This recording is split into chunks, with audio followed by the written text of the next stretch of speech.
Pertanyaan selanjutnya datang dari hamba Allah dari Jember. Assalamualaikum warahmatullahi wabarakatuh, Buya. Waalaikumsalam warahmatullahi wabarakatuh. Saya hamba Allah dari Jember mau meminta nasihat, Buya. Saya kerja sebagai pendamping desa sejak bulan Maret tahun ini. Dan kebetulan saya satu lokasi dengan si Fulan. Nah, Fulanah ini sudah lebih lama bekerja dan sebelumnya dia beragama Kristen Protestan dan bersuku Batak. Selama di lapangan pun Fulanah ini baik kepada saya. Kerjaan saya diperhatikan, apa yang kurang selalu diingatkan. Dia pun selalu mengingatkan saya untuk sholat. Tidak ada yang lebih. Saya pun menanggapinya biasa saja, karena saya pikir kami berbeda agama, maka saya harus jaga jarak. Si Fulan baik, maka saya juga baik kepadanya. Saya memang sudah ada kecenderungan ke Fulan karena kebaikannya, tapi saya tetap jaga jarak karena berbeda agama. Sampai akhirnya di bulan Juni, si Fulan mengatakan jika menyukai saya. Saya bilang, kalau kita gak bisa bersatu karena beda agama, saya tidak mungkin pindah agama, dia juga gak mungkin pindah agama. Tetapi dia bilang ke saya, beri dia waktu, mungkin saja dia yang pindah ke agama Islam. Si Fulan ini yatim piatu, ayahnya Kristen, ibunya Islam. Dia 5 bersaudara dan 2 kakak perempuannya sudah mu'alaf. Singkat cerita, si Fulan ingin menjadi mu'alaf. Sebelumnya ketemu saya pun memang dia ingin mu'alaf, tetapi masih ragu-ragu. Dan sekarang dia sudah mantap untuk mu'alaf.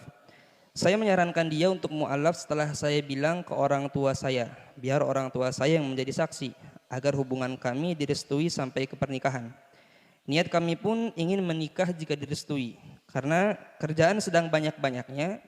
Saya baru memiliki kesempatan untuk bicara perihal ini ke orang tua saya awal bulan September. Hubungan kami ditolak mati-matian dan saya kena marah dengan keluarga saya. Jujur, hati saya hancur, Buya. Mereka tidak ingin mendengar dan tidak ingin bertemu terlebih dahulu dengan si Fulan. Mereka mengira saya dipelet oleh si Fulan dan orang tua saya pun mempunyai trauma dengan orang Batak. Fulan tidak jadi ke rumah saya karena saya menyuruhnya jangan. Kebesokannya dia tetap mu'alaf tanpa orang tua saya yang menjadi saksinya. Rencana kami gagal.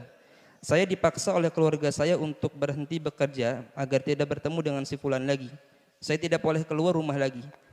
Hampir semua teman-teman dekat saya ditanyai perihal masalah saya.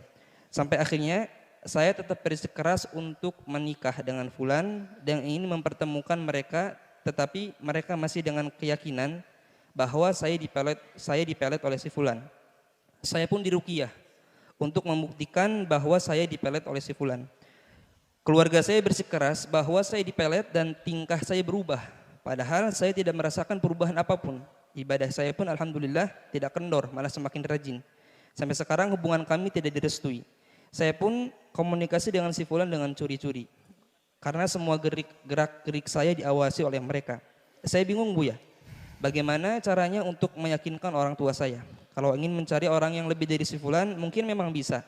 Tetapi hati kami sudah saling mantap untuk menikah, Buya. Saya pun baru kali ini memberanikan diri untuk meminta izin menikah dengan orang tua saya. Saya mohon solusi dan bimbingannya, Buya. Terima kasih. Jawabannya adalah tidak boleh tadi ada kalimat trauma kepada suku. Suku Batak banyak orang soleh. Suku Jawa juga banyak orang soleh.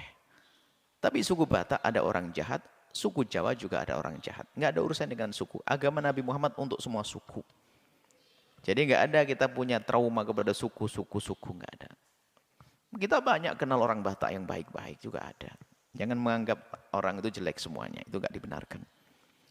Kemudian jika kepada semuanya nasihat umum kepada siapapun. Apakah Anda seorang laki-laki muslim atau wanita muslimah? Jika ada orang di luar jalur agamamu, non-muslim atau non-muslimah, ingin menikah denganmu dan dia berjanji akan mau masuk Islam, jangan mau. Sebab agama itu keyakinan di dalam hati. Kalau yakin hari ini, nanti juga yakin. Kalau tidak ada hari ini yakin, nanti nggak ada. Dia gini, kalau memang sudah yakin Islam benar, kenapa tidak bersyahadat hari ini? Kenapa harus nunggu nanti? Ini menunjukkan kebohongan orang di dalam hatinya. Kalau dia itu nanti, kalau mau nikah, saya akan mau masuk Islam. Berarti nikahnya hanya, masuk Islamnya hanya ingin menikah saja, saat ini nikah. Maka jangan dituruti, jangan mau. Lah permasalahannya tadi kisahnya sudah mulai senang. Itu loh repotnya orang. Sampai orang tuanya yang punya niat baik untuk menjaga malah mau dilawan dan sebagainya. Anda salah. Anda mendahulukan rasa senang itu sendiri. Dan kami ingatkan kepada siapapun, biarpun Anda seorang laki-laki mau nikah dengan seorang wanita yang non-muslim. Jangan mau kecuali dia betul-betul sudah masuk Islam. Oh, kok seperti itu? Kenapa? Ini adalah masa depannya panjang. Dan kami himbau juga kepada kaum Kristiani dan yang lainnya, hendaknya menikah dengan orang seagama biar lebih mudah harmonisnya itu. Jadi orang Kristen hendaknya nikah dengan orang Kristen biar ke gereja sama. Kalau perlu kelompok gerejanya itu kan gereja kan beda-beda, Kristennya beda-beda. Yang sama. Kami nasihati kepada orang di luar Islam juga. Kalau Anda Kristen, Protestan atau Kristen Katolik, Kristen ini, hendaknya Anda semua yang sama. Bahkan kalau gurunya itu yang sama supaya mudah untuk pertemukan. Nasihat orang Nasrani juga. Jadi nggak perlu deh orang Nasrani itu berangan-angan menikah dengan orang Muslim. Repot nanti menyesuaikannya. Yang satu pergi ke masjid, yang satu pergi ke gereja. Nggak enak.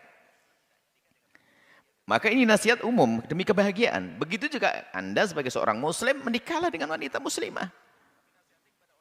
Permasalahan adalah gara-gara senang dulu. Ini repot. Sudah lupa Allah akhirnya. Jangan mengatakan, kan saya laki-laki. Laki-laki, siapa yang bisa menjamin umurmu panjang? Baru menikah 2 bulan, istrinya hamil. Yang baru mau masuk Islam tadi, atau masuk Islamnya pura-pura hamil. Laki-laki meninggal, anaknya jadi apa? Ayo. Jadi ikut agama ibunya pada akhirnya, seperti itu. Makanya jangan main-main urusan begini. Kok kayak sudah tahu umurnya panjang, bakal bisa sendiri. Oh saya kan laki-laki bisa ngatur. Oh jangan begitu. Apalagi seorang wanita. Jangan mudah menikah dengan seorang laki-laki yang ingin pindah agama gara-gara menikah. Ini bisa berpindah-pindah pada akhirnya. Kecuali masuk Islam dulu. Sudah terbukti kiprahnya dalam Islam, sholatnya ininya, baru hebat Anda bawa mereka. Menikah dengan mereka, iya boleh. Karena apa? Sudah terbukti seperti itu. Jadi jangan mudah. Oh saya niatnya dakwah, ya dakwah kan sekarang. Kalau masuk Islam nggak usah nanti. Kalau memang Anda punya keyakinan Islam benar, masuk Islam. Dan bukan karena saya, artinya bisa saja setelah kamu masuk Islam, tidak usah menikah dengan saya, aku juga boleh.